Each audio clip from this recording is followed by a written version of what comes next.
அருமை தமிழர்களே, சிவகுமாரின் அன்பான வணக்கங்கள். ஒரு பேராசிரியர் அவர் இந்த ஆன்லைனில் ஒரு மிக்சி ஒன்று ஆர்டர் பண்ணியிருக்கிறார். அந்த அம்மா ஊருக்கு போயிருக்கிறாங்களா என்னன்னு தெரியல, ஒரு வாரம் இல்லை, இவர் இந்த இடைப்பட்ட நேரத்தில் இவர் மிக்சி ஒன்று ஆர்டர் பண்ணியிருக்கிறாருன்னு வைங்களேன். அதை எப்படி அசம்பிள் பண்ணணும் அப்படின்னு அதுலேயே ஒரு மேனுவலும் ஒன்று கொடுத்துருப்பாங்க. அதை வச்சு பார்த்தாரு, இவருக்கு ஒன்றும் வரல. அப்போ தினம் அந்த வீட்டில் சமைக்கிறதுக்காக ஒரு அம்மா சமையல் செஞ்சு வச்சுட்டு முதல் நாள் அந்த பாத்திரங்கள்லாம் கழுவி வச்சுட்டு அப்புறம் அந்த அம்மா போவாங்க. அவங்க அந்த வீட்டுக்கு ரொம்ப நெருக்கமாக விசுவாசமாக இருந்தவங்க. இவர் சொன்னார், இந்தம்மா இந்த மிக்சி இதை வச்சுக்க, இதில் இந்த மேனுவல் இருக்குது, நீ அதை பார்த்து பண்ணு, எனக்கு காலேஜுக்கு டைம் ஆயிடுச்சுன்ட்டு போயிட்டார். சாயங்காலம் பார்த்தா அந்த அம்மா கரெக்டாக அதை அசம்பிள் பண்ணி வச்சுருந்தாங்க. இவருக்கு ஆச்சரியமாயிடுச்சு. ஏன்னா அந்த அம்மாவுக்கு எழுத படிக்க தெரியாது.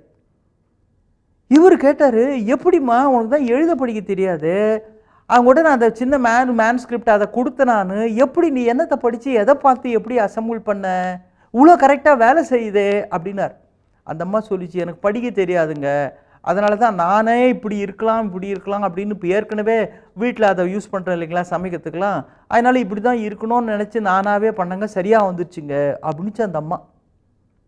பாருங்க, பல சமயங்களில் படித்ததால் நாம் பெற்ற நம்முடைய அறிவு நமக்கு கை கொடுக்காத சமயத்தில் கூட இந்த படித்த அறிவுன்றது இல்லாதவங்க சர்வசாதாரணமாக செஞ்சு முடிச்சிருவாங்க. அவங்க அதுக்குன்னு ஒன்றும் ட்ரைனிங்லாம் எடுத்துருக்க மாட்டாங்க. நம்ம பசங்க பிஇ எலக்ட்ரிக்கல் இன்ஜினியரிங்லாம் முடிச்சிருப்பாங்க. ஆனால் வேடிக்கையாக சொல்லுவாங்க, அவனுக்கு ஒரு டியூப் லைட்டு வீட்டில் ஃபியூஸ் ஆச்சுன்னா அதை மாற்ற தெரியாது, புதுசாக ஒரு பல்பு போட தெரியாது அப்படிம்பாங்க. ஆனால் அவன் பிஇ எலக்ட்ரிக்கல் இன்ஜினியரிங் முடிச்சிருப்பான். ஏன்? படிப்பறிவு என்பது வேறு. அனுபவபூர்வமாக ஒரு விஷயத்தை தெரிந்து வைத்து அதை செய்வது என்பது வேறு.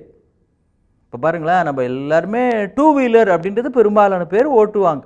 ஆனால் எவ்வளோ பேருக்கு அந்த டூ வீலரை கழட்டி டயரை கழட்டி புதுசாக ஒரு டயர் போடுறதுக்கு தெரியும்? தினம் ஓட்டுற அதே பைக்கு தான், ஆனால் பஞ்சர் ஓட்ட தெரியுமா? தெரியாது.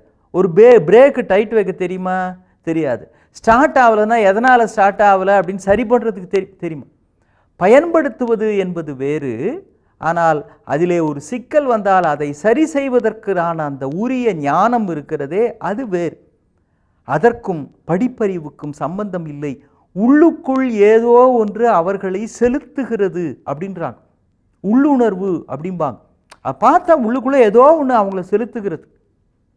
நம்ம வேட்டையாடு விளையாடுன்னு ஒரு திரைப்படம் கௌதம் வாசுதேவ் மேனன் எடுத்தது. நம்ம கமல் தான் நடிச்சிருப்பார் அந்த படத்தில். அவர் ஒவ்வொரு காட்சியிலும் ஏதோ ஒரு உள்ளுணர்வு அவரை வழி நடத்தும். அதை வச்சுட்டு ஒரு கொலை வழக்கையே அவர் யார் என்ன அப்படின்னு கண்டுபிடிப்பார். அந்த திரைப்படம் உள்ளுணர்வினால் செலுத்தப்படுகிற ஒரு கதாநாயகனை மையமாக வைத்த கதாபாத்திரம். சில பேருக்கு அது மாதிரியான உள்ளுணர்வு. ஒரு வகுப்பில் கணித பேராசிரியர் பாடம் நடத்துகிறார். அப்போ அந்த கிளாஸில் ஒரு மாணவன், அவனுக்கு என்ன உடம்பு சரியில்லையா என்னன்னு தெரியல, அப்படியே தூங்கிடுறான். வகுப்பு முடிஞ்சிருச்சு, கண்ணை திறந்து பார்க்குறான், கரெக்டாக பெல் அடிக்குது. இந்த ப்ரொஃபஸர் போகிறப்போ அந்த பிளாக் போர்டில் 2 மேக்ஸ் சம் எழுதி போட்டிருக்கிறார். இந்த பையனுக்கு அச்சோ நம்ம தூங்கிட்டோமே, நமக்கு உடம்பு வேறு சரியில்லை, அவர் சம் எழுதி போட்டிருக்கார். சரி, நான் திங்கக்கிழமை வர்றப்போ, அன்றைக்கி வெள்ளிக்கிழமை, சனி ஞாயிறு முடிஞ்சு திங்கட்கிழமை வர்றப்போ இதை ஹோம்ஒர்க்காக போட்டு வரணும் போல் இருக்குது அப்படின்னு அந்த 2 கணக்கையே அவன் குறிச்சிக்கிட்டு வீட்டில் போய் போட்டு பார்க்குறான். 1 சால்வ் பண்ணிட்டான், எப்படி பண்ணுறது அப்படின்னு ஸ்டெப் பை ஸ்டெப்பாக போட்டான். 2வது அவனுக்கு வரல. அவர்கிட்ட, sir I am very sorry sir, அன்றைக்கி நீங்கள் நடத்தினீங்க, எனக்கு உடம்பு சரியில்லை, அப்படியே நான் என்ன அறியாமல் தூங்கிட்டேன் சார், இருந்தாலும் நானே ட்ரை பண்ணி இதில் ஒரு சம் போட்டேன் சார், எனக்கு ஆன்சர் வந்துருச்சு, இன்னொன்று வரல சார், ஐ எம் சாரி, அது எப்படின்னு சொன்னீங்கன்னா நான் தெரிஞ்சுப்பேன் சார் அப்படின்னா.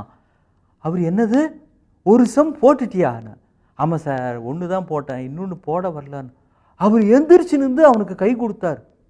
சார், ஏன் சார், என்ன இப்படிலாம் 1 போடலான்னு சொல்கிறேன், அதுக்கு போய் கிண்டல் பண்ணுறீங்களேன்னு.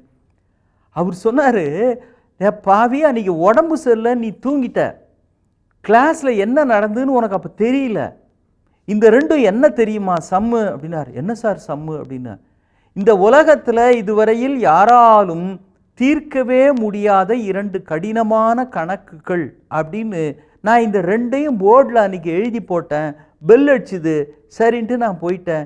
இது யாராலையும் சால்வ் பண்ண முடியாது அப்படின்னு இருக்கிறதுல ஒன்றை நீ சால்வ் பண்ணிட்ட, அதுவும் ஒரே நாளில் பண்ணியிருக்கிற, இது எப்பேற்பட்ட விஷயம் அப்படின்னாரு அவர். பாருங்க, அவன் கவனித்து கிளாஸில் கேட்டிருந்தா கூட, ஓஹோ இது முடியாது போல இருக்குது, முடியாது நம்ம சாரே சொல்லிட்டாரு அப்படின்னு விட்டுருப்பான். இப்போ கவனிக்காமல் தூங்கிட்ட காரணத்தினாலேயே இவனுக்குள்ளே இருந்து ஏதோ ஒன்று இவனை வழி நடத்த உலகமே முடியாது என்று தீர்மானித்து கைவிட்ட ஒரு கணிதத்தை தன்னுடைய சொந்த உள் உணர்வினால், அது அறிவு கிடையாது, கணித அறிவு கிடையாது.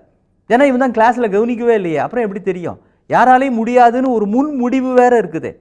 அதனால் யாராலும் முடியாத ஒன்றை, அதை பற்றிய தகவலே தெரியாமல் ஒருவன் செய்திருக்கிறான் என்றால், அந்த உள் உணர்வு எப்பொழுதெல்லாம் நமக்குள் நெறிப்படுத்துகிறதோ அப்பொழுது மகத்தான வெற்றி நமக்கு காத்திருக்கிறது என்று அர்த்தம். நீ கேட்கலாம், அதை எப்படிங்க வளர்த்துக்கிறது அப்படின்னு. அது டியூஷன் போயோ அல்லது ஒரு ப்ரொஃபஸர் மூலமாகவோ கற்றுக்கிற விஷயம் இல்லைங்க. அது உங்களுக்குள்ளேயே இருக்கிற ஒன்று. உங்கள் பேக்கெட்டில் என்ன இருக்குன்றத நீங்கள் தான் கையை விட்டு பார்க்கணும், நீங்கள் தான் குனிஞ்சு பார்க்கணும். அதே மாதிரி உங்களுக்குள் உள்ளுணர்வு எப்படி வேலை செய்கிறது அப்படிங்கிறதையும் உங்கள் லைஃப்பில் தான் கண்டுபிடிக்கணுமே தவிர சன் லைஃப் மூலமாலாம் கண்டுபிடிக்க முடியாது. மீண்டும் சந்திப்போம். வணக்கம்.